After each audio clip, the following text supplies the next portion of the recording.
Bien, avant de donner la parole à nos invités, on va peut-être vous demander...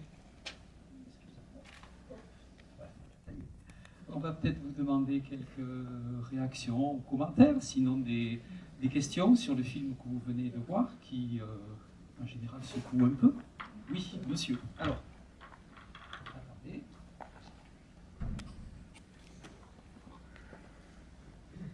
Voilà. Bonsoir. Bonsoir. Je ne sais pas quoi penser de votre film. Pour moi, c'est un film à charge contre Mélissa. Ah bon? À charge complètement. Dans le film, il y a une de ses sœurs qui dit elle se drogue de temps en temps. Un de ses enfants dit elle se drogue presque tous les jours et elle reste 3 voire 4 heures dans les toilettes. Donc elle laisse ses enfants seuls pendant 4 heures sans surveillance. La petite décède. Une de ses enfants dit c'est Alexandra qui l'a frappé. Pourquoi un? Pourquoi pas tous? Et les pères, on ne les voit jamais à l'écran. Alors, est-ce qu'ils ont refusé? Et il y a une phrase d'Alexandra, et ce sera ma dernière question. Elle dit, et à la suite, elle dit Maria n'est pas ma sœur, parce que c'est pas le même père. Et collée, elle dit mes parents se droguaient tous les jours. Alors, j'arrive pas à comprendre si ses parents sont toujours ensemble, qui est le père de Maria? Voilà. Alors là, il y a beaucoup de questions. Alors d'abord, pour refaire la genèse, donc c'est une de ses filles qui dit que sa mère se droguait de temps en temps. Le fait que Mélissa Lucius était une femme qui se droguait de temps en temps, c'est un fait. Moi, j'étais que dans les faits. Et c'est son frère qui lui dit, qui vivait avec, qui lui dit effectivement que parfois elle disparaissait, voilà. Le fait qu'elle se drogue, encore une fois, montre que Mélissa Lucio était une mère négligente, imparfaite, mais ne veut pas dire qu'elle a tué sa fille. Oui. Et ça, je vous le dis de manière catégorique. Voilà. Donc, le fait qu'elle ait eu 13 enfants, le fait qu'elle soit une femme droguée, ne veut pas dire qu'elle ait tué sa fille. Parce que sinon, si jamais vous voulez mettre toutes les mères droguées en prison, il va falloir y avoir plus de prisons, en fait. Mais déjà pour commencer. Après, vous me parlez du fait des pères. Alors, les pères ne sont pas là parce que les pères n'étaient pas des pères. Et qu'il y a eu plein de pères différents qui ont été des géniteurs et qui ne sont pas forcément restés, voilà. Et donc, si vous voulez, à un moment donné, ça a été un peu compliqué. J'ai voulu, à un moment donné, rentrer dans les jeunesses des pères. Comme beaucoup de ces histoires, encore une fois, les pères ne restent pas, quoi. Il y a plusieurs pères différents. Le fait que... pourquoi est-ce que tous les enfants ne le disent pas? Alors, moi, il faut savoir que toutes les choses que j'ai dans le film, je les ai x5, x6, x7. Je ne vais pas à chaque fois, en fait, avoir les 7 personnes qui vont vous dire exactement la même chose, parce que ça sera vraiment très compliqué à regarder. Beaucoup d'enfants, effectivement, disent que Alexandra était maltraitante. J'ai 2 détectives privés à 5 ans d'intervalle qui disent la même chose. Là, vous en avez qu'une, mais la deuxième a dit exactement la même chose, qu'elle lui avait avoué. Donc j'ai beaucoup de choses, on va dire. Maintenant, moi, je ne dis pas que Alexandra a forcément tué sa petite sœur. C'est pas ça que je dis. Alexandra avait un problème avec sa petite sœur, ne la considérait pas comme sa petite sœur. Et elle a dit de manière très claire, elle dit voilà, oui, parfois je la battais, parfois voilà, quand mes parents, voilà. Donc, quand elle parle de ses parents, elle parle de son père et sa mère, ou à un moment donné, un de ses beaux-pères. Voilà. Bon. L'histoire, c'est que moi, j'ai voulu étayer, on va dire, dans le film, tout ce qu'il y avait dans le dossier. Le fait que Alexandra puisse être maltraitante, c'est dans le dossier, c'est partout, et c'est étayé par plein d'enfants, okay, et par elle-même, à 2 détectives privés différentes.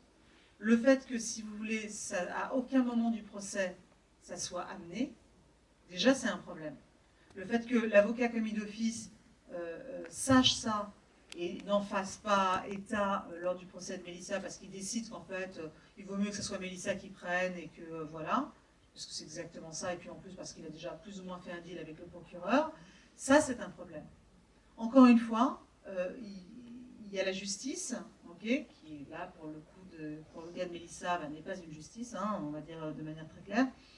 Et il y a ce que vous imaginez, c'est-à-dire que est-ce que parce qu'une mère est effectivement négligente, elle mérite la peine de mort? Oui, voilà. Est-ce que vous savez le nombre de personnes, par exemple, le nombre de mamans qui ont des familles nombreuses dans des pays pauvres, on va dire, comme le Mexique, El Salvador, l'Afrique, où un jour, à un moment donné, elle n'est pas là, elle ne regarde pas, et puis sa fille tombe des escaliers. Ça se passe très souvent, malheureusement. Donc, est-ce que, dans un cas pareil, cette maman mérite la peine de mort? En fait, c'est ça l'histoire. Moi, je n'ai jamais dit que Mélissa était un personnage qui était parfait. Ce n'est pas quelqu'un, je veux dire, d'exemplaire. Mais les personnes qui se retrouvent dans le couloir de la mort ou accusées à tort sont rarement des personnages exemplaires. Ils ont toujours des failles, ils ont toujours des choses. Elle, évidemment, elle avait ses failles. Mais je pense que, alors à charge, je trouve que vous... Non, je ne comprends pas.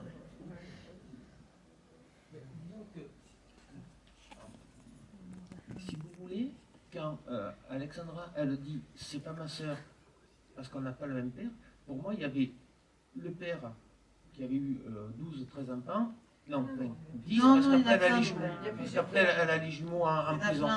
Il y a plusieurs pères.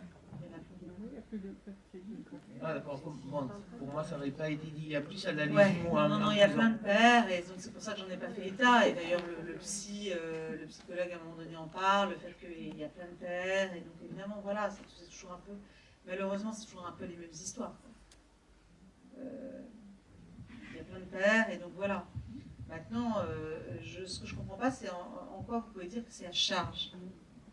Mais, alors, je ne parle pas de la peine de mort. Juste, elle est coupable pour moi de négligence, voire de maltraitance même. De maltraitance. Pourquoi elle est mal? Non, je ne parle pas de... Non, mais de la négligence, mort, là, écoutez, moi j'ai fait des films sur la maltraitance des enfants, donc je vais vous dire, la négligence peut faire partie de la maltraitance, il n'y a pas de problème là-dessus. Vous savez combien c'est la négligence? C'est que là, elle aurait fait 4 ans de prison si jamais elle avait été négligente. On parle de 4 ans de prison. Et même, je veux dire, Mélissa, la première chose qu'elle m'a dit quand je l'ai rencontrée, elle m'a dit « je suis coupable de ne pas avoir protégé ma fille ». Donc elle n'a aucun problème avec ça. Elle aurait pris 10 ans, on ne serait pas là en train d'en parler. C'est ça l'histoire. Est-ce que Mélissa a été négligente? Est-ce que Mélissa n'a pas protégé sa fille? Je crois qu'elle est la première, je crois que c'est la première chose qu'elle dit quand elle s'exprime. Qu'elle n'a pas été, voilà, que c'était une mère qui était prise voilà, dans ses tourments, qu'elle n'a pas protégé sa fille comme elle aurait dû. À aucun moment, et ça je pense que c'est vraiment important, je vous dis à vous, mais à tous, à aucun moment j'en ai fait une sainte, je veux dire, à aucun moment j'ai caché des choses de ce qu'elle était. Moi, je suis plus dans le film qui bouleverse les certitudes. C'est-à-dire qu'on est sur un personnage, ou si jamais vous lisiez cet article au Café du Commerce, vous diriez, ok, très bien, elle a 14 enfants, elle est droguée, bon, elle vivait dans les taudis, il y avait plusieurs pères, ok, c'est bon. Pas la peine de m'en raconter plus, j'ai compris, elle est coupable. Sauf que l'histoire est beaucoup plus compliquée que ça, quoi. Je voudrais... Non mais je voudrais juste quand même préciser quelque chose, c'est que quand on voit Mélissa, on a exactement j'allais dire, c'est une figure emblématique de la population des couloirs de la mort. C'est-à-dire que c'est une femme pauvre, qui appartient à une minorité ethnique, il faut être clair, elle n'a pas un sou devant elle, elle a une vie compliquée, elle a, j'allais dire, elle a coché toutes les cases pour se retrouver dans les couloirs de la mort. Parce qu'aux États-Unis, 99,9% des condamnés à mort sont des pauvres. Il n'y a pas de riches dans les couloirs de la mort. Ce sont des pauvres. Ce sont des gens qui ont eu des avocats commis d'office en première instance. Et ces avocats commis d'office, ils ne sont pas forcément des pénalistes. Et ça, c'est un truc qu'on ne sait pas forcément. Un avocat commis d'office, c'est celui qui arrive sur le rôle. Il peut être fiscaliste, il peut être du droit des affaires, il peut être... mais c'est pas forcément un pénaliste. Ensuite, autre chose, dans le système judiciaire américain, n'oublions pas, surtout dans les États qui exécutent, et ça c'est une caractéristique, les procureurs, les juges, les shérifs sont élus. Ouais. Ils sont élus. Quelqu'un qui se présente à un poste de procureur et qui rate son élection, il va redevenir avocat. Et puis il va faire une autre campagne, il sera peut-être élu procureur. Et puis après, il va viser un poste de juge. Et si jamais il se ramasse à l'élection du juge, il va redevenir avocat. C'est-à-dire que nous avons un système, là, très particulier, où avocats, juges et procureurs sortent de la même boîte, hein, ils sortent de la même formation, des mêmes écoles, et après, c'est en fonction des ambitions politiques des uns ou des autres. Et ça, il ne faut jamais l'oublier. Et dans ce film, c'est particulièrement patent. Et quand on voit que le procureur, non seulement s'est fait son élection sur le dos, enfin sur la tête de Mélissa, mais que derrière, il y a quand même eu des gens assez honnêtes pour le poursuivre et le faire condamner, on se dit quand même qu'il y aurait beaucoup de choses à revoir à partir de là. Pourquoi est-ce que parmi les 186 condamnés à mort qui ont été sortis des couloirs de la mort, reconnus innocents, je ne vous parle pas de ceux qui étaient innocents et qu'on a exécutés quand même, les 186 qui ont réussi à sortir vivants des couloirs de la mort, jamais un procureur, jamais un juge n'a été poursuivi alors qu'il a été reconnu qu'il y avait eu des dysfonctionnements. Jamais on ne les a poursuivis. Ça, il ne faut pas l'oublier. Oui, bonjour madame. Ma question va vous paraître peut-être un petit peu comme la palissade à votre niveau. À la fin du film, on apprend que l'État du Texas va porter fait appel. Est-ce que votre film peut aujourd'hui contribuer à augmenter un petit peu plus les problématiques du contre-appel? Les chances, vous voulez dire? Oui, Ouais. les chances, oui, bien sûr. Alors, il s'est passé plusieurs choses. D'abord, dans la fin du film, je dis que la Cour suprême peut ou pas prendre l'affaire de Mélissa. Elle a décidé de ne pas la prendre. Alors, ça s'explique par le fait que la Cour suprême aujourd'hui est devenue très conservatrice. Trumpisé à mort. Trumpisée à puissance. Et puis qu'elle n'a plus aucun pouvoir, on va dire, dans ce genre d'affaires. Donc, d'une façon générale, il préfère laisser tomber. Donc, Mélissa, aujourd'hui, elle est exécutable à tout moment. Ce qu'elle a aujourd'hui, Mélissa, grâce à ce film, donc ce film, je vous l'ai dit, il a été acheté par une grosse plateforme concurrente à Netflix aux États-Unis, ce qui fait que des centaines de milliers d'Américains ont vu ce film.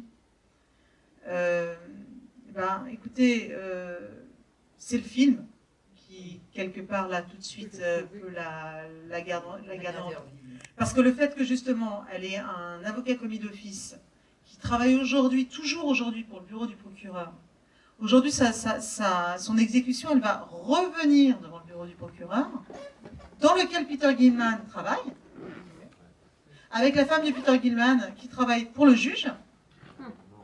Voilà. Écoutez, j'ai envie de dire que pour l'instant, ils font un peu profil bas. Mais c'est le Texas, et donc tout peut se passer. Moi, j'ai fait beaucoup de presse. Hein. J'ai fait des vidéos brutes, j'ai fait beaucoup de choses sur Mélissa.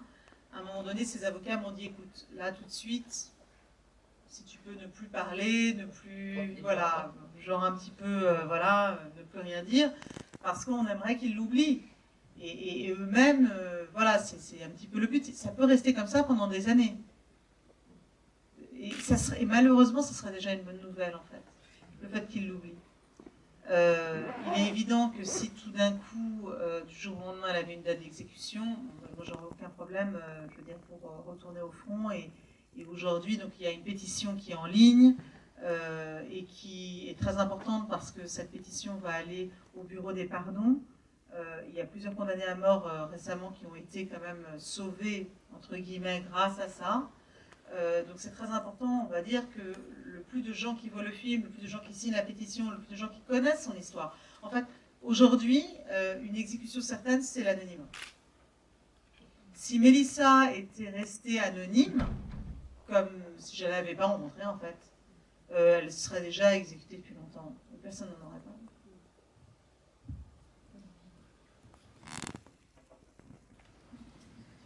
Bonsoir. Bonsoir. Dans le film, donc il y a pas mal d'images qui ont l'air d'être des images d'archives. Ce sont des images qu'il y avait dans les dossiers et que, par exemple, l'interrogatoire, c'est réellement, c'est pas reconstitué, c'est réellement... Ah non, non, non. Non, non. Ok, bon, déjà, c'est vrai que c'est rien que ça. Tout ça ce que paraît... vous voyez dans le film fait partie du dossier. D'accord. Voilà. Sauf les interviews qui sont... Sauf les interviews. Mais on va dire que toutes les données qu'il y a dans le film, Ok. la moindre photo, la moindre archive, le moindre fait est dans le dossier. C'est des choses qui sont connues depuis que n'importe quel Américain, on va dire, peut aller sur son ordinateur ce soir et chercher les... Voilà, c'est comme ça aux États-Unis. Une fois qu'une affaire, voilà... C'est un accès libre. C'est un accès libre. D'accord. Voilà. Et d'ailleurs, il y a, la première chose que j'ai faite, c'est, il y a un truc qu'on peut faire aux États-Unis qui s'appelle le Citizen Act, c'est-à-dire que quand une affaire a été jugée, on va à la police locale et on dit voilà, c'est mon droit de citoyen de pouvoir récupérer toutes les données de ce dossier. Et donc là, dans les données de ce dossier, j'avais déjà la vidéo d'interrogatoire, les 7 heures, moi je les ai vues, hein, c'est une torture. C'est simple. Et les photos d'autopsie, et les photos de la scène de crime, tout ça, enfin, scène de crime entre guillemets, tout ça, c'est des choses qu'on m'a données au poste de police. C'est des choses que... Et c'est bon, c'est aussi le truc aux États-Unis, c'est que c'est une société où je pouvais être quand même attaqué en justice à tout moment, hein, pour diffamation, pour caisse. Pour toutes les personnes qui sont dans le film, je les ai fait signer, je leur ai fait signer justement des autorisations. Et là où ils ne peuvent pas m'attaquer, c'est que tout ce qu'il y a dans le film est dans le dossier. Et que n'importe qui, normalement, si jamais vous voulez demain aller regarder dedans, vous pouvez. Donc moi, ça, c'est des choses que j'ai dit, justement, j'ai dit aux États-Unis quand j'ai fait justement la promotion du film, mais allez-y, regardez. Regardez s'il y a une personne qui a jamais vu Mélissa être maltraitante. Juste ça. Moi, j'ai à un moment donné, juste une personne. Je sais pas, elle habitait dans 30 mètres carrés avec 11 enfants. Donc à un moment donné, est-ce qu'il y a une personne, un des enfants, un voisin, quelqu'un qui l'a vue être maltraitante? Parce que normalement, quand on est maltraitant avec un enfant, ça passe pas inaperçu. On ne le fait pas en cachette. Enfin, je veux dire, c'est pas comme ça que ça se passe. Donc voilà, moi, je n'ai pas réussi à retrouver quoi que ce soit. Donc, son dossier, pour moi, il est vide. Son dossier, il tourne sur des aveux extorqués et les bleus d'une petite fille morte. Et où on a 2 médecins légistes, un au début et à la fin du film, qui disent strictement le contraire l'un de l'autre. Donc voilà, pour moi, ça c'est pas... En rien, ça équivaut à la justice. Et donc, pour donc là, je change de domaine, je vais dire. Donc, il y a eu un premier appel rejeté, le deuxième appel qui avait abouti, si j'ai bien compris. Ouais. Et puis l'État a fait appel dans l'autre sens. Donc, c'est chaque fois devant des cours de justice et des procureurs différents, j'imagine. Alors non, ça ne se passe pas comme ça. Jamais. En fait, non, voilà, Jamais. ça se passe pas comme ça. En fait, elle a le droit à un certain nombre d'appels au niveau de l'État. Okay, son dernier appel au 5e circuit, qui est le Texas, elle est passée devant 4 juges de la Cour qui ont dit à l'unanimité il faut qu'elle ait un nouveau procès ou qu'elle soit libérée parce que ce procès n'a pas été équitable. L'État du Texas a fait appel. Il faut savoir qu'ils font ça, c'est pas seulement le Texas, mais tous les États, systématiquement, leur but, ils ont un coupable, ils veulent qu'il soit exécuté. Et d'ailleurs, dans les affaires d'ADN, c'est au bon vouloir donc, du procureur général. Du procureur général, voilà, de pouvoir, s'il veut, oui ou non, réétudier l'ADN. S'il ne veut pas, l'ADN n'est jamais réétudié. Donc c'est au bon vouloir de la partie adverse. Donc en fait, le but n'est pas de savoir si jamais la personne est coupable ou pas. Ils ont un coupable, ils veulent qu'il soit exécuté. Okay. Donc il y a quatre juges qui ont dit, ok, elle doit être libérée. L'État du Texas fait appel. Là, on repasse devant la totalité des juges. Là maintenant, ils sont 17. Et sur les 17, ce qui s'est passé dans l'affaire de Mélissa, c'est que 7 étaient pour, 7 étaient contre, et le reste n'a pas statué. Et donc le fait qu'il n'ait pas statué va contre elle.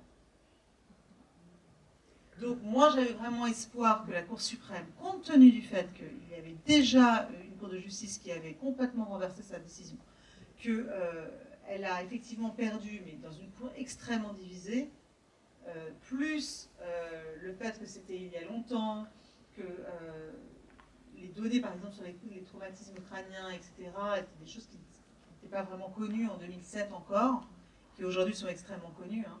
Il n'y a pas, par exemple, le fait qu'elle ait une coagulopathie et que la plupart des bleus soient arrivés au moment où en fait elle est en train de mourir, ça, je veux dire, c'est quelque chose qui est extrêmement connu dans les hôpitaux.